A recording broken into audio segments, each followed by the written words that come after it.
Hi all! Today we have a very special guest. Her name is Juliana Valentina Parra Rodriguez. She is a student of foreign languages in 5th semester at UPTC and she come to present us an important topic that is procrastination. So let's greet her with a loud applause.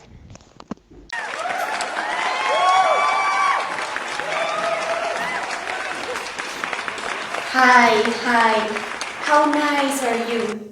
Well, as the presenter said, my name is Juliana Parra, and today we're going to discuss about procrastination and some specific points related to this topic. Okay, firstly, I want to talk about the meaning of this word. Procrastinate is the action of delaying or postponing something. Um, this word has its origin on the Latin procrastinatus, which itself evolved from the prefix pro, meaning forward, and castinus, meaning of tomorrow. It could be a state as a habitual or intentional delay of starting or finishing task, despite knowing it might have negative consequences in our lives. Although typically perceived as a negative threat due its hindering effect on one's productivity, it's often associated with depression, low self-esteem, and guilt. It can also be considered a wise response to a certain demands that can present risk in our lives.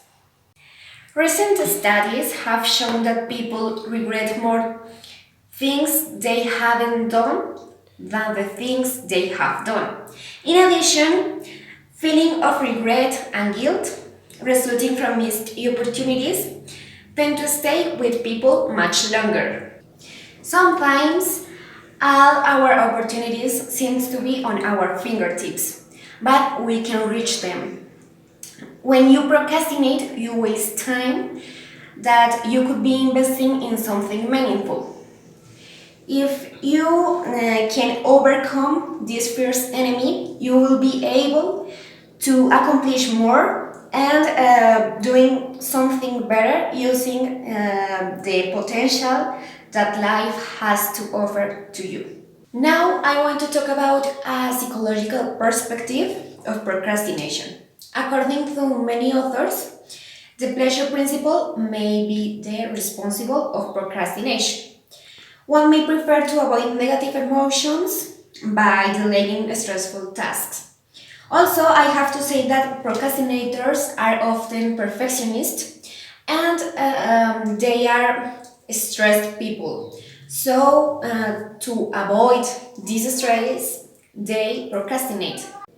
Some causes about procrastination are decision paralysis, ignoring the value of the time, lack of self discipline, and lack of organization in our lives and in other things. Secondly, I want to talk about experiences that people have with this behavior. So I want to read one experience. Procrastination is really a big problem in society. It keeps us from getting things done, some of which are necessities to our personal growth and development.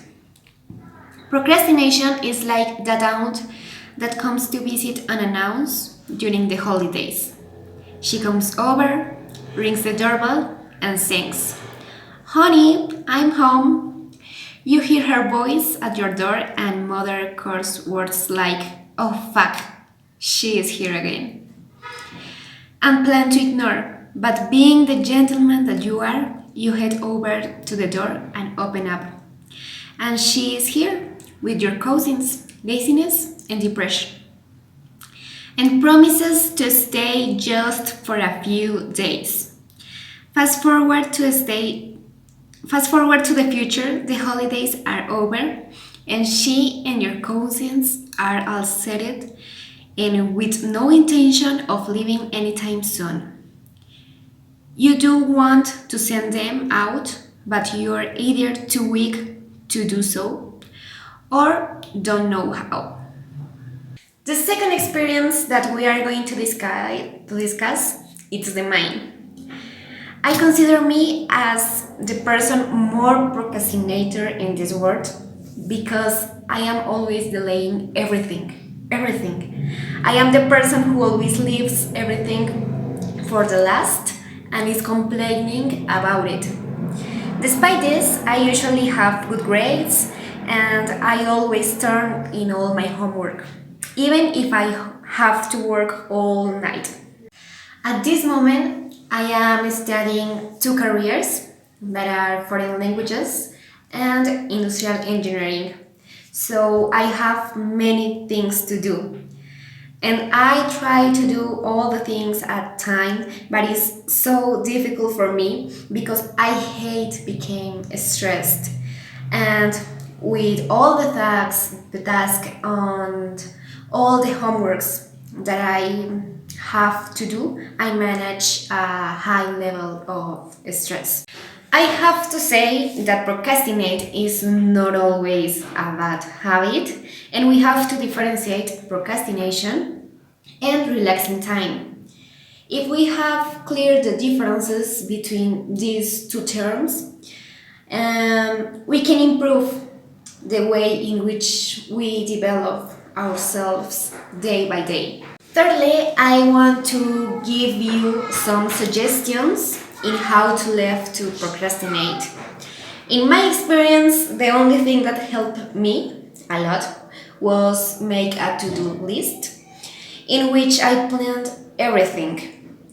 All the things that I have to do in one day are in this agenda or in this list, and I try to carry out a control over those things with this agenda.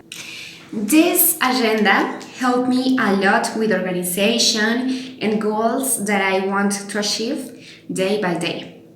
We can see the day and we can write our task or homeworks. Other thing that helped me a lot was try to not overthink the things that I have to do. For example, I have to take a shower, but I don't want to take a shower. Don't think. You only have to get up and wash your body. But don't think, please.